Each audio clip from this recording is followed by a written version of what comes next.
Good morning to all of you.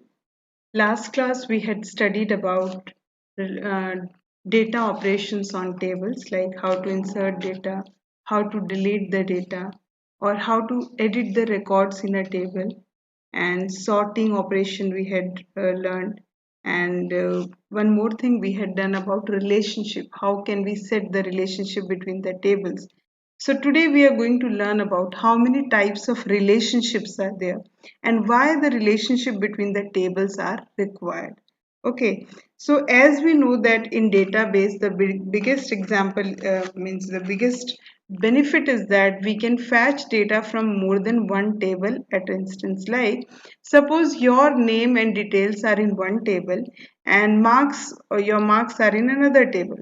But queries like that, we want the student name, address, along with the marks. So here we are going to fetch data from two tables with a single query. So in these cases, we cannot do that unless or until the tables are interlinked with primary key or foreign key or any other type of keys. They both should be connected to each other. So there are different types of relationships on which we can set the linking between the tables. There are three types of relationships basically. One is one to one, second is one to many, and third is many to one. So, as I told that one to one, one to many to many. Here, let me explain it in a very simple language.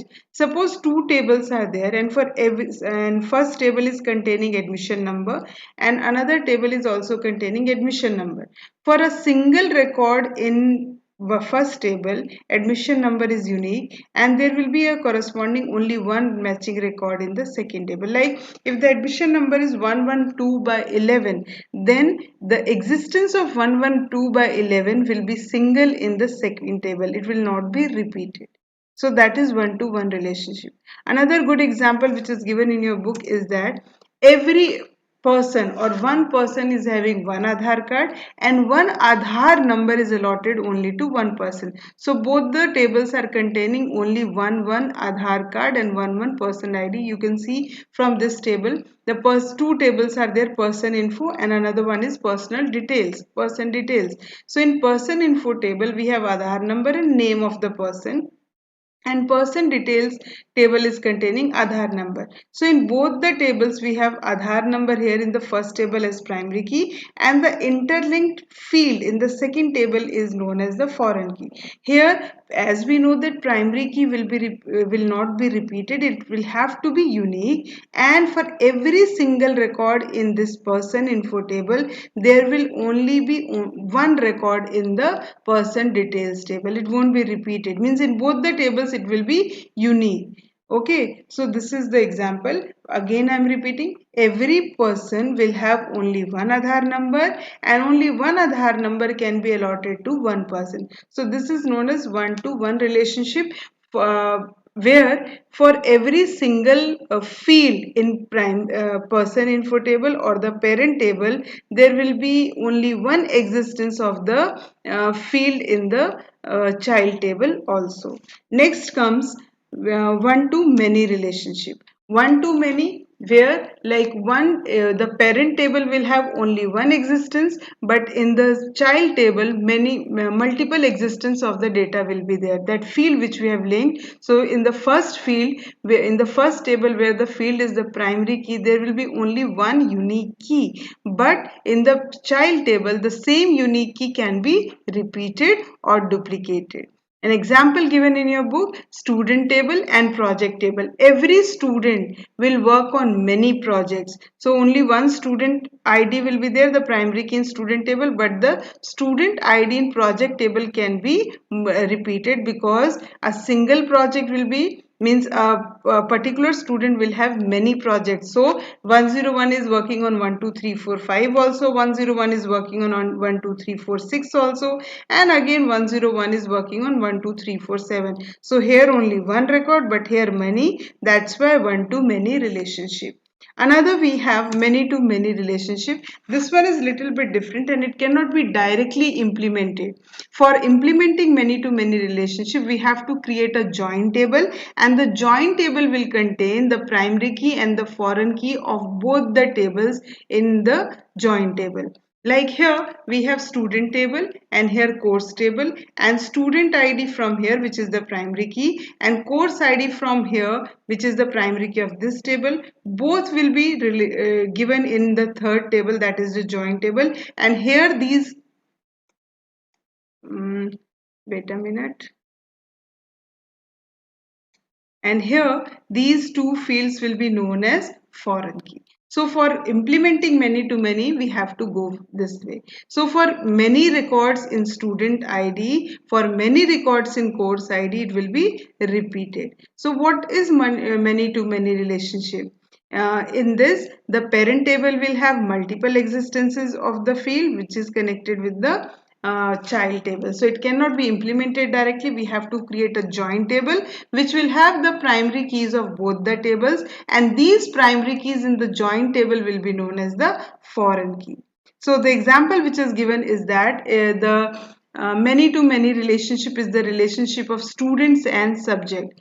A student can opt for many subjects and a subject can be studied by many students. So for a student is having many subjects and a particular subject by many students. So here we have many to many relationship. As I told, it cannot be implemented directly. We have to create a joint table where the primary keys of both the tables will be treated as the foreign key. So the example given, you can see here student course ID. Here student ID and course ID both will be repeated and it will be known as the foreign key. So the student table contains the record of students with primary key field student. In this table it is primary key, in this table it is primary key, and these two fields have been taken in the joint table where these will be known as the foreign key. So this was about relationship. Next I am going to tell you the field properties. So let's start with the axis and there I'll show that. So now we'll learn about the field properties. So what are field properties? Whenever you design a table, you must have seen the bottom part of the designing view shows you different properties which you can set. Okay, like you can provide the field size, you can set the format, you can set the caption, validation rule, validation text, default value, and whether it is required field or not. How? Let's open the student table in design view. Suppose this is the table, double click this and I want to view it in design view. I will click on this. Here you can see the field size is 255 characters. If you want to reduce it, like I want only the data to be of 20 characters, then I can reduce. Then already since the data is there in relationship, I cannot, but if your data is not related to any table, you can set the field size like that. Next is format of the data. If you want to set the, suppose here I am adding date of birth. Date of birth is there and it will be date and time, date and time. And in this case, if you want to set the format, go to this properties part, click on this and click on this format. You can see the different formats of date will be available. Suppose in this format I have selected. Next is caption. Caption is that part which you will provide here, and this field name will appear in a form in that way. This you will understand when we will start creating forms. Okay, caption, just for the time being, you understand in such a way that this name will be used in the form when the table's form will be created. Next is the default value. Whatever default value you want, that unless or until the user is not entering the data, this particular value should be accepted. Okay, so you can provide that. Next is validation rule. For validation, suppose I am adding here one field marks and I'm taking it as number, and I'm providing the validation as here validation rule. I'm providing that it should be less than equals to 100. Okay, this is the validation rule. So I have provided, and validation text I am writing, please enter proper marks. Okay, proper marks. Now you save it. Now, before entering the data, just open that table. You can see here date of birth, whatever format, either you use the calendar from here, choose that, you will see that format which you had accepted, it will appear. Now marks greater than 100 you enter.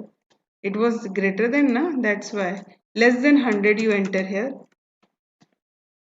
it will not accept. So whatever you have written in the validation text, it will appear here in the form of a dialog box. Same way, any type of validation text you can provide. You can see the default value is given 0, as when we created the database, if you will not enter any value, it will take it as 0.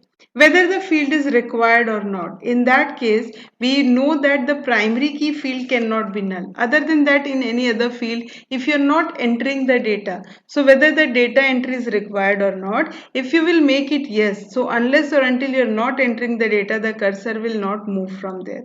If the required you have made no, it will not without any data also the table will get stored. So that's all for this chapter. Along with this video, I'm going to post the assessment time of this chapter, which you all must write in your classwork copies. So thank you and have a nice day.